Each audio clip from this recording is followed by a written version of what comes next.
a very warm welcome to today's session. I hope my Bacha Party is doing absolutely fine and amazingly well. सत श्री अकाल, नमस्कार, bonjour, आदाब. बहुत बहुत स्वागत है आपका आज के सेशन में. With me Ankana, your expert for social sciences at Imbibe. And let's get started with today's amazing super duper super धमाकेदार session जहाँ पे हम बात करने वाले हैं the best discoveries of all times. ऐसे कई सारी डिस्कवरीज होती हैं, ठीक है, ऐसे कई सारे आविष्कार होते हैं या खोज होती है जो हमारी जिंदगी बदल देती है.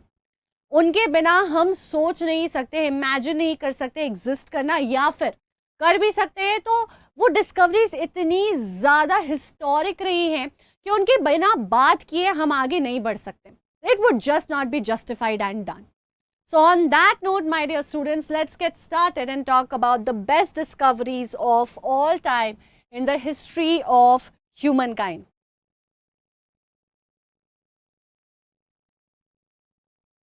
One second, and yeah. So what are some of the most significant discoveries in human history that have changed the way we live or think? ऐसा नहीं है कि इनके पहले हमारी ज़िंदगी नहीं चल रही थी, या ऐसा नहीं है कि इनके आ जाने के बाद भी इनके बिना हम बिल्कुल रुक से गए. लेकिन जो कोर्स ऑफ लाइफ था, जो हमारा कॉन्डक्ट था, वो बदल गया. एक रिवोल्यूशनाइजेशन सी हो गई. कुछ नया आ गया, कुछ नया सीख लिया, एक बड़ा शिफ्ट डाल दिया. ह्यूमन क्यूरियोसिटी की वजह से ये रिमार्केबल जर्नी हो पाई है जहाँ पे हम हमारी दुनिया में बहुत सारी चीज़ों को देख रहे हैं, समझ रहे हैं. फायर तो पहले भी एग्जिस्ट करता था, फायर के पहले हम भी एग्जिस्ट करते थे, है ना. रॉ मीट खाकर, गाजर उगाकर खाकर, प्लांटेशन करके, फार्मिंग करके. But once we discovered fire there was no going back and it was one of the most historic moments of humanity. ऐसे ही कुछ डिस्कवरीज के बारे में हम बात करेंगे आज. From the ground breaking scientific discoveries to cultural and historic revolutions as well.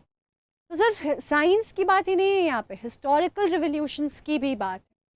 तो आज हम कुछ ग्रेटेस्ट डिस्कवरीज के बारे में करेंगे डिस्कशन, जिसने हमारी सिविलाइजेशन को बदल दिया, हमारे प्रोग्रेस को इन्फ्लुएंस किया और हमारे लाइफ को, हमारी ज़िंदगी को, ह्यूमैनिटी को, हमारे कल्चर को, हमारे कॉन्डक्ट को एक नई दिशा दी.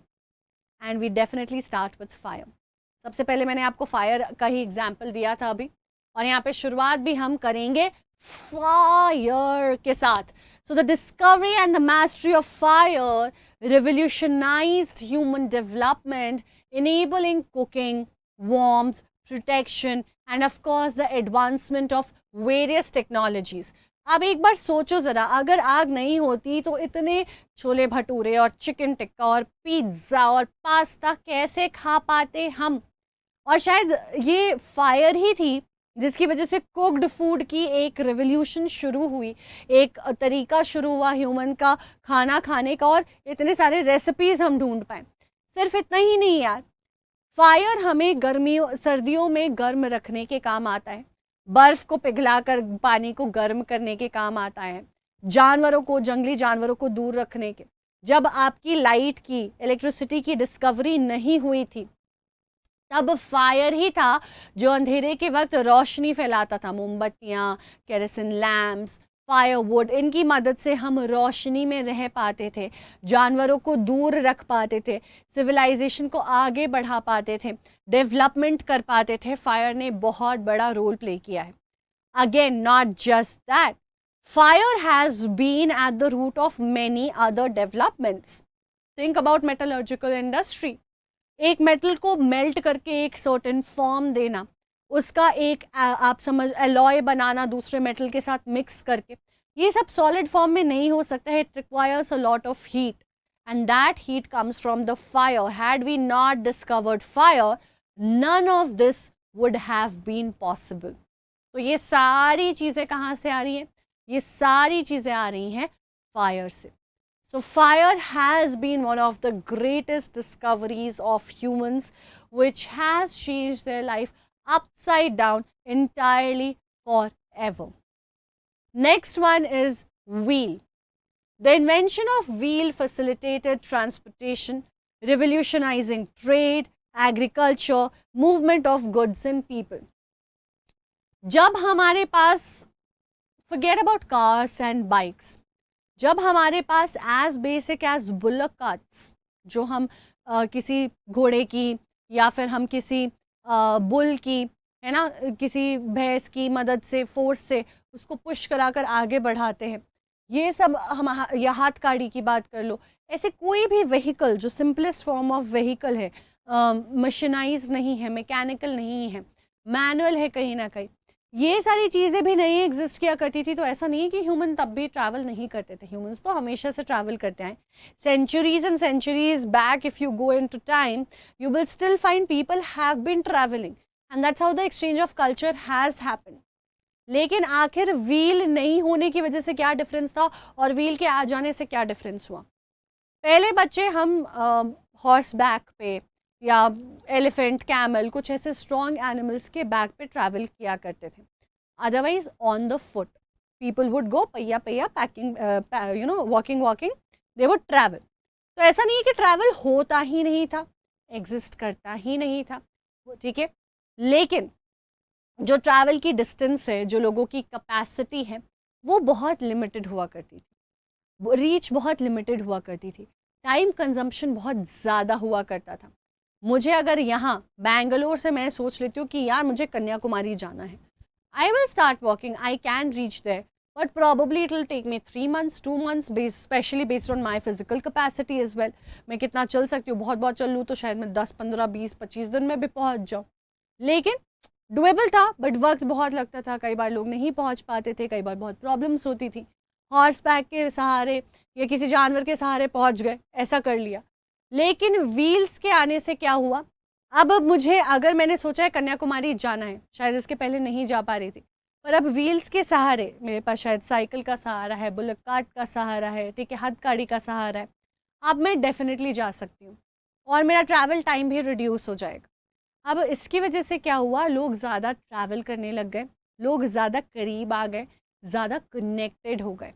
इसकी वजह से ट्रेडिंग बढ़ गई, एग्रीकल्चर बढ़ गया, एक्सपोजर बढ़ गया। जब आप एक जगह से दूसरी जगह जाते हो तो वहाँ से खाने की अलग अलग चीज़ें लेकर आते हो, अपने जगह के खाना को वहाँ लेकर के जाते हो, उन लोगों को सिखाते हो। So exchange of culture, knowledge, skills, ideas एक जगह से दूसरी जगह बहुत ज़्यादा इंक्रीज कर गई।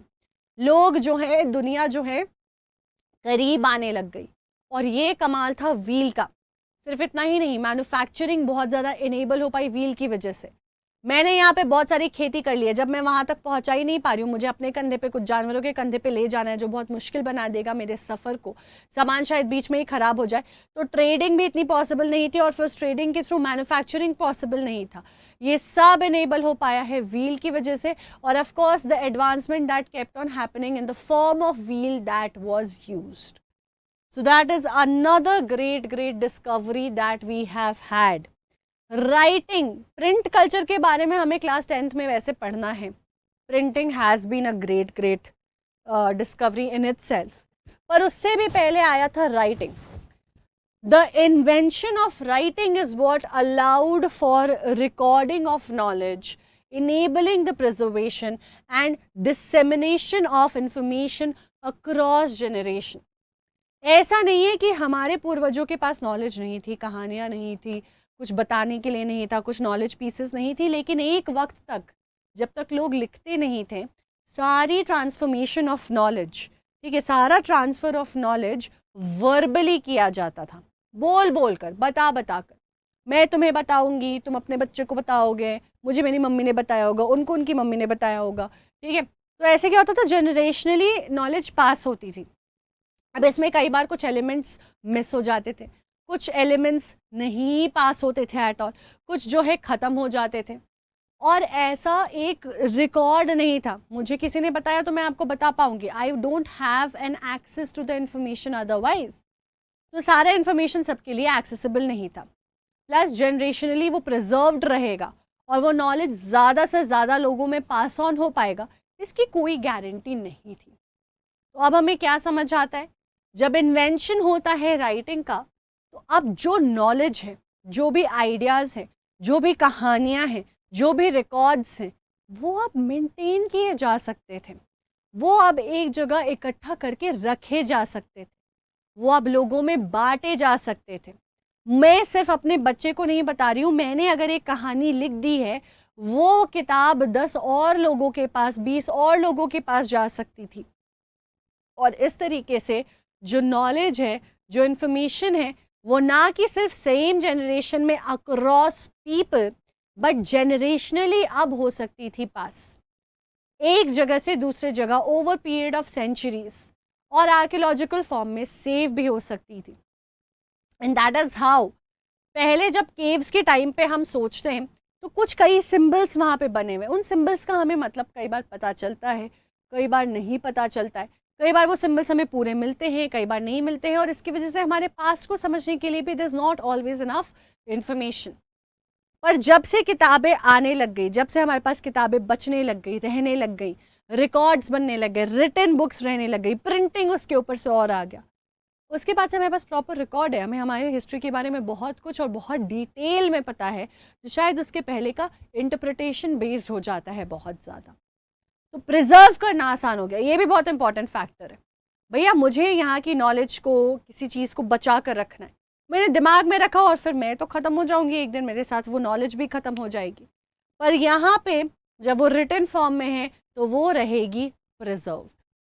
Mathematics, zero, division, numbers, to be able to count like 1, 2, 3, 4, this, है ना, उसकी वजह से आप सोचो मैथ्स कितना बेसिक है। मैथ्स की मदद से आप डिस्टेंस कैलकुलेट कर सकते हो, आप पैसे कैलकुलेट कर सकते हो, आप वक्त कैलकुलेट कर सकते हो। ये सारे न्यूमरल्स जो हैं हमारे पास, ये सारे न्यूमरिक्स जो है हमारे पास, यही तो बेस है। नंबर्स नहीं होते, मैथ्स नहीं होता, एडिशन सब्ट्रैक्शन डिविजन मल्टीप्लिकेशन नहीं होता, बेसिक नंबर्स नहीं होते, तो वक्त देखना, मेजर करना, आप कितने चम्मच डाल रहे हो खाने में कुछ, ठीक है, या फिर कितनी दूरी तय कर रहे हो, कितना वक्त गुजर गया है, कितनी क्वांटिटी है, क्या क्वालिटी है, मेजर कैसे करते हैं हम। So the discovery of mathematics has provided a universal language for understanding and quantifying the world. दुनिया पहले भी चल रही थी और सही चल रही थी, पर क्वांटिफाई किए बिना आप सोचो ना आप कैसे कर पाओगे। हर एक वक्त जब हम बात करते हैं, every time you have a conversation, in one way और द अदर मैथ्स का इस्तेमाल ज़रूर हो जाता है। एक चीज़ बोला देना, दूसरे पेज पे पढ़ाई कर रही हूँ, आपको पेज नंबर इतने पे करना है, इतने तारीख को एग्ज़ाम है, इतनी दूरी मुझे तय करनी है, मुझे वहाँ पहुँचने में इतना वक्त लगेगा, ये टाइम हो रहा है। एवरी वे पॉसिबल हम चीज़ों को क्वांटिफाई करते जाते हैं, और वो क्वांटिफिकेशन नहीं होती पॉसिबल अगर मैथ्स हमारी ज़िंदगी में नहीं होता। तो मैथ्स का होना था बहुत ज़रूरी, और वो हुआ भी। So that has been another very very important, मतलब अब यार हम ट्रिग्नोमेट्री और एल्जेब्रा से कितनी भी नफरत करें, but the basic discovery of math has definitely has been revolutionising. It has helped us get the concept of time, get the concept of measurement of clothes, distance, I mean measurement of food हो गया, volume हो गया, distance हो गया, time हो गया, हर एक चीज़ यार, हर एक चीज़ कहाँ से आ रही है, नंबर्स से आ रही है, ठीक है। प्रिंटिंग प्रेस, जो मैं आपको कह भी रही थी अभी, लिखना जब चालू किया, तो यहाँ पे थोड़ी सी छोटी सी कहानी सुना देती हूँ। वैसे तो ये कहानी क्लास 10th के प्रिंटिंग चैप्टर में दी गई है, और बहुत इंटरेस्टिंग कहानी है। ऐसा है कि सबसे शुरुआत में जब राइटिंग डिस्कवर हुई तो प्रिंटिंग का कल्चर तो था नहीं, अभी तो लोगों ने नया नया लिखना सीखा है, और कैसे लिखते थे, कागज़ भी नहीं था, पेन भी नहीं था, तो किसी प्लांट से, किसी फ्रूट से जो डाई निकल कर आता था, ठीक है, वो जो पिगमेंटेड कलर निकल के आता था, वो लेके, मोर के पंख को, किसी स्टिक को लेकर, ठीक है, उसके बाद मैन्युस्क्रिप्ट्स लिखी जाती थी। अभी मैन्युस्क्रिप्ट्स किस चीज़ की बनी होती थी, pulp of tree, bark of tree, पेड़ की जो छाल है उसको पेपर की तरह ट्रीट किया जाता था, किसी सूखे पत्ते को, बड़े पत्ते को, उसको पेपर की तरह ट्रीट किया जाता था। तो पहले इन सब चीज़ों पे लिखा जाता था। अब ये इतने फ्रेजाइल होते थे कि उनको बचा के रख पाना ही बहुत मुश्किल होता था, उनको संभालना मुश्किल होता था, और वैसे में ही लोग काम निकाला करते थे, वैसे ही ठीक ठाक से चीज़ों को रखा करते थे, लिखा करते थे। और ये मैन्यूस्क्रिप्ट्स जो भी लिखाई, ये किताबें जो भी लिखाई, ये बहुत लिमिटेड हो गई, क्योंकि इतनी फ्रेजाइल है कि आप जब उसको उठा के एक जगह से दूसरी जगह ले जा रहे हो, एक इंसान से दूसरा इंसान पढ़ रहा है, उसके फट जाने का, ख़राब हो जाने का, डिस्ट्रॉय हो जाने के चांसेस बहुत बढ़ जाते थे। प्लस क्योंकि ये मैनुअली बड़ी बड़ी किताबें लिखी गई थी, इनको लिखने में, क्रिएट करने में वक्त बहुत लगता था। It used to take a lot of time, because it used to take a lot of time, not multiple times it was created. एक बार बना दिया, ख़त्म हो गई कहानी, अब करो इंतज़ार, वो एक जब जो कोई पढ़ पाएगा। इस वजह से ये बहुत महंगी भी हुआ करती थी। एक लौती कोई किताब है अगर, और वो भी इतनी नाजुक है कि तुरंत ख़राब हो जाएगी, तो सबको एक्सेस मिलेगा नहीं, और उसकी प्राइस, उसकी जो वैल्यू, उसकी जो वर्थ है, वो नेचुरली बहुत ज़्यादा हाई होगी। एग्जैक्टली ऐसा हुआ करता था पुराने मैन्यूस्क्रिप्ट्स में। फिर धीरे धीरे करके क्या हुआ, स्क्रिप्ट्स आने लग गए। स्क्रिप्ट्स का काम क्या था, एक अगर किताब मेन बनी हुई है तो 3-4 लोग बैठ करके उसी किताब को कॉपी कर रहे हैं, लेकिन उनका वक्त बहुत जा रहा है। अभी भी जो वो मैनुअली जनरेट कर रहे हैं वो फिर भी बहुत हद तक फ्रेजाइल है, इतनी आसानी से प्रोड्यूस नहीं किया जा सकता है, तो महंगा ही मिलता है। इस वजह से उस ज़माने में कई सारे लोगों को पढ़ना लिखना नहीं आता था, सब लोग सीख ही नहीं पाते थे, किताबें नहीं हुआ करती थी, जो थी लिमिटेड एक्सेस के साथ थी, बहुत महंगी थी, और ज़्यादातर अमीर लोग तो नहीं हुआ करते थे। अमीरों को फिर भी आता था, गरीब जो लोग थे, एलीट क्लास को नहीं बिलोंग करने वाले, एरिस्टोक्रेट्स को नहीं बिलोंग करने वाले, उनके पास कुछ नहीं होता था। फिर शुरू होती है वुडन ब्लॉक प्रिंटिंग सिस्टम, यानी कि मैंने सोचा कि क्या मैं इस एक पेज को मल्टीपल प्रिंट्स में बना सकती हूँ। तो मैंने एक वुड ब्लॉक लिया, एक लकड़ी का टुकड़ा लिया, और उस पर लेटर्स जो है इनक्रिप्ट कर दिए, लिख दिए, लेटर्स को कार्व कर दिया या तो कुछ लिख दिया। अब उस इंक को मैंने पेपर चिपकाया और ऐसे ट्रेस किया, वो मेरे पेपर पे आ गया। अब क्या हुआ, उस एक पेज को लिखने में जहाँ पे किसी को 5-7 मिनट लगते थे, अब मुझे सिर्फ इंक अप्लाई करना है और इस पेपर पे चिपकाना है। अब उस 7 मिनट में कम से कम मैं 3 बार उस सेम पेज को प्रोड्यूस कर सकती हूँ। किसी को 10 मिनट लगता था लिखने में, सेम 10 मिनट में अब मैं 3 पेजेस 4 पेजेस प्रोड्यूस कर सकती हूँ, यानी कि 40 मिनट की जगह 10 मिनट में सेम अमाउंट ऑफ प्रोडक्शन हो पाए। तो ऐसे बहुत बेसिक फॉर्म से प्रिंटिंग स्टार्ट हुई, लेकिन अभी भी ये बहुत मैनुअल था। धीरे धीरे और डिस्कवरीज होती गई। ठीक है, ये कल्चर ज़्यादा चाइना से, थोड़ा इंडिया से, थोड़ा आपका जापान से, कोरिया से, हमारे बेसिकली साउथ ईस्टर्न एशिया से ही शुरू हुआ था। फिर लोग ट्रैवल करने लगे, कोई इटली से आया, कोई जर्मनी से आया, लोग चाइना आ रहे थे, वहाँ से वो सीख कर यूरोप गए, और यूरोप में उन्होंने बताया कि भैया प्रिंटिंग ऐसे होता है, वुड ब्लॉक तरीके से। अब वहाँ पे उस तरीके को धीरे धीरे लोग अपना दिमाग लगाकर एडवांस करने लग गए। फाइनली जोहान्स गुटेनबर्ग ने रेवोल्यूशनाइज की इस पूरे सिस्टम को, इस पूरे नॉलेज को, और उन्होंने बनाया प्रिंटिंग प्रेस, जहाँ पे प्रॉपर मशीन के थ्रू लेटर्स प्रिंट होने लग गए, और कुछ ही घंटों में मल्टीपल कॉपीज निकलने लग गई। That was the speed of it, and it was the first of its kind. जो अब क्या होता है कि वो एक किताब जिसे लिखने में 20, 25, 30 दिन, 40 दिन पहले लगते थे, अब वो एक ही नहीं, वैसे कम से कम 50 से 60 किताबें एक दिन में प्रोड्यूस होने लग गई। और अब ये इतनी कमज़ोर भी नहीं थी कि फट जाती या कुछ हो जाता, तो उनकी वैल्यू कम हो जाती है, उन्हें हैंडल करना आसान हो जाता है, वो मार्केट में भरने लगती हैं, और ये एक रीडिंग मेनिया नाम की चीज़ शुरू करती है। Every one wants to read now because there so much of access to these things. पहले सबके पास फ़ोन नहीं होता था, अब क्या होता है, सबके पास फ़ोन होता है। तो बीच में आप देखोगे कि लोगों को फ़ोन की कितनी दीवानगी थी जब नया नया शुरू हुआ था मार्केट में, क्योंकि पहले लोगों के पास एक्सेस नहीं था, अब आने लग गया। फिर आती है हमारी germ theory. So the identification of micro organisms as the cause of disease. बीमारियां हो रही हैं, पहले भी होती थी, पर पहले उल्टियां हो रही हैं, बुखार आ रहा है, बदन दर्द हो रहा है, लोग समझ ही नहीं पा रहे कि क्या हो रहा है, समझ ही नहीं आ रहा है कि अरे बीमार है, बॉडी में कुछ ऐसा हो सकता है। तो पहले तो बीमारी है आइडेंटिफाई करने की प्रॉब्लम, और फिर बीमारी का कॉज, कि ये हमारे अंदर रेगुलर चीज़ नहीं है, किसी चीज़ का इन्फेक्शन है, एक बाहर की एलियन माइक्रो ऑर्गेनिज्म बॉडी हमारे अंदर आई है और हमारे अंदर ये प्रॉब्लम क्रिएट कर रही है। कोई वायरस है, कोई बैक्टीरिया है, कोई फंगाई है। This in itself was a huge discovery. So identification of microorganisms as the cause of disease led to the development of hygiene practices, vaccinations, antibiotics, and definitely improved the public health. तो आप देखो कि सिर्फ ये idea कि germ theory है, micro organisms exist करते हैं, वो फर्दर कितने आपके इनोवेशंस को ले जाते हैं कि वैक्सीनेशंस बन रहे हैं, एंटीबायोटिक्स बन रहे हैं, हेल्दी हैबिट्स बन रही हैं, लोग मास्क लगा रहे हैं.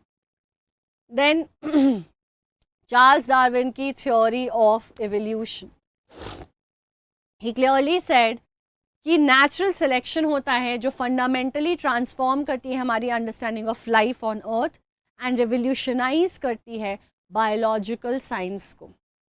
यानी कि सर्वाइवल के लिए हम धीरे धीरे बदलते जाते हैं. एक इंसेक्ट है, वो पहले cream white colour, of white colour का था, तुम उसे आइडेंटिफाई नहीं कर पाते थे क्योंकि वो कैमोफ्लेज होकर ब्लेंड कर जाता था सोसाइटी में. फिर होती है इंडस्ट्रियल रिवोल्यूशन. अब हर जगह कोल की वजह से एक ब्लैक डस्ट सेट होने लगता है. अब वो इंसेक्ट तुम्हें उभर के बिल्कुल दिखेगा. अब वो बहुत इजीली किसी भी दूसरे बड़े जानवर का या बड़े इंसेक्ट का प्रे बन सकता है. एवोल्यूशन क्या है? सर्वाइव करने के लिए उस इंसेक्ट का उस क्रीम कलर से ब्लैक में चेंज करना. तो ये चार्ल्स डार्विन ने ये दी थी थ्योरी ऑफ एवोल्यूशन कि वक्त के साथ साथ जैसे हम जिंदगी को समझते जाते हैं और आगे बढ़ते जाते हैं, सर्वाइव करने के लिए हम वैसे वैसे बदलते जाते हैं. जैसे कि पहले लोगों की हाइट बहुत ज़्यादा या कम थी, फिंगर्स लॉन्ग या शॉर्ट थे, वो उनके हैबिट्स पे डिपेंड करती थी, है ना. हंटिंग करते थे तो अलग ये था. अब आप देखोगे लोग कंपैरेटिवली ज़्यादा शॉर्ट हाइट छोटे फिंगर्स वाले होने लग गए क्योंकि अब बड़े फिंगर्स का काम वैसा नहीं होता. अब आप कंप्यूटर पे काम करते हो, आप ज़्यादा बैठे रहते हो, तो आपके फिजिकल एट्रीब्यूट्स चेंज हो रहे हैं. That's evolution with time for survival, and that was the theory given by Charles Darwin. How can we forget the internet, which changed global communication, enabled us with instant access to information, online commerce, social networking, exchange of ideas. Internet has transformed our lives like anything.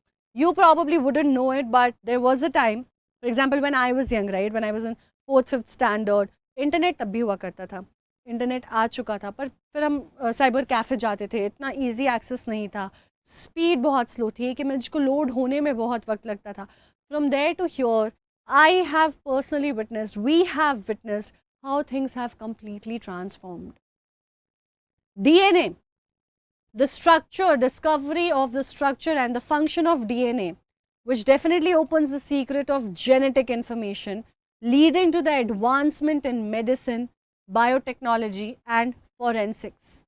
तो DNA ने हमारी ज़िंदगी बदल दी है, हमारे लोगों के evolution का, जेनेटिक्स का समझने का तरीका बदल दिया है. और यार DNA की वजह से हम कई सारे जेनेटिक प्रॉब्लम्स को हटा पा रहे हैं, बीमारियों को हटा पा रहे हैं, समझ पा रहे हैं, डीकोड कर पा रहे हैं कि ह्यूमंस ऐसे क्यों हैं, है ना. हमारी एंसेस्ट्री कहाँ से रही है, हम हमारी हिस्ट्री को पढ़ पा रहे हैं, समझ पा रहे हैं. DNA जो पूरी फॉर्मेशन है हमारे हर एक चीज़ की, information, the coding of our body, mind, brain, उसकी discovery has been one of its kind. Quantum mechanics, मुझे ये समझ नहीं आती है, but it has definitely revolutionized our understanding of the very fundamental nature of matter and energy, paving the way for technological advancements like computers, lasers and other advanced materials. So ऐसे कई सारी discoveries हैं जो खुद में रुक नहीं गई हैं, अपने साथ साथ वो डिस्कवरीज को और बढ़ाती गई हैं. और उनके साथ जैसे DNA के बाद हमने कई सारी बीमारियों का सल्यूशन ढूंढा है, इलाज ढूंढा है, उनके जड़ों को ढूंढा है, ठीक है. फायर के साथ कुकिंग हो गई, मेटलर्जिकल इंडस्ट्रीज़ का बढ़ाना हो गया, जर्म्स को जब आपने ढूंढा तो वैक्सीनेशन ढूंढा, बीमारियों के क्योर ढूंढे. तो ऐसे कई सारी डिस्कवरीज हुई हैं जो हमारे लिए रही हैं बिल्कुल बिल्कुल life changing. So although we have come a long way in our understanding of the world, we know that there's still a lot more to explore and a lot more to learn. We can only hope that the curious minds of the present and the future, they keep on pushing the boundaries of the knowledge and of the discoveries and keep on forming more and more. And let us celebrate the brilliance that has come before us and look forward to the discoveries yet to come. because without these, we wouldn't have been what we are today. And for such more interesting sessions, you just have to go on Imbibe's platform. Under the Learn and Home, you'll find everything and very interesting, beautifully created, curated videos. और ये बिल्कुल free है, आपको सिर्फ अपना class select करना है, अपना गोल सेलेक्ट करना है. ऐसे ही कुछ अमेजिंग डिस्कवरी यहाँ भी हो रही है और आप भी कर सकते हो with the help of Imbibe Lens. What you have to do and all you have to do is just download this app on your phone, which is absolutely free. Camera से किसी भी चीज़ को स्कैन करो and keep learning about it. तो knowledge कभी भी restricted और limited नहीं होना चाहिए. लर्निंग हमेशा चलती रहनी चाहिए. So on that note, my dear students, I'm going to end this session over here.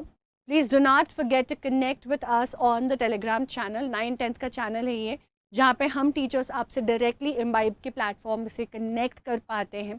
ये आपका लिंक है और ये आपका QR कोड है. कोई भी इंपॉर्टेंट इन्फॉर्मेशन, अनाउंसमेंट, कोई अपडेट हो, हम यहाँ पे डायरेक्टली आपसे कर पाते हैं. We also share the schedules. You're always constantly updated with what's going on. So please make sure to be a part of this.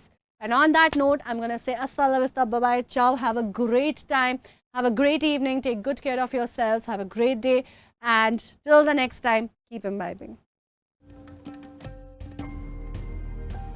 Keep imbibing. We believe in you.